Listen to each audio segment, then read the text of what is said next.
అట్లానే గురువు ఇంట్లో ఉన్న రాహు కాబట్టి యూజువల్గా సరైన మార్గము కానివి, అంటే భక్తిలో కానీ దీనిలో కానీ సరైన మార్గం కానివి, అంటే ఫేక్ న్యూస్లు ఎక్కువగా ప్రచారం అయ్యే అవకాశం ఉంటుంది. ఎస్పెషల్లీ మనం ఫాలో అయ్యే ధర్మానికి, రిలీజియన్కి సంబంధించి, స్పిరిచువాలిటీకి సంబంధించి కొన్ని అబద్ధాలు, అక్కర్లేనివి, ఇటువంటివి ప్రచారాలు జరిగే పాసిబిలిటీ ఉంటుంది.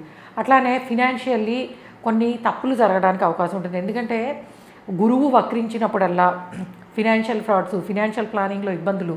సో ఓవరాల్ చెప్తున్నాను, బ్యాంకింగ్ రిలేటెడ్ సమస్యలు. సో రాహు మీనంలో ట్రాన్సిట్ అవుతున్నంత వరకు కూడాను యూజువల్గా ఫారెన్ సంబంధాలు ఏవైతే ఉంటాయంటే ఇంటర్నేషనల్ ట్రెండ్ కానీ, ట్రేడ్స్ కానీ, ఇంటర్నేషనల్ బిజినెస్ కానీ అభివృద్ధి చెందే అవకాశం ఉంటుంది. టెక్నాలజీ పరంగా చాలా మార్పులు రావడానికి అవకాశం ఉంటుంది. అలానే కేతువు కన్యలో ట్రాన్సిట్ అవ్వడం వలన యూజువల్గా అది ఒరిజినల్ 6th హౌస్ అవుతుంది. సో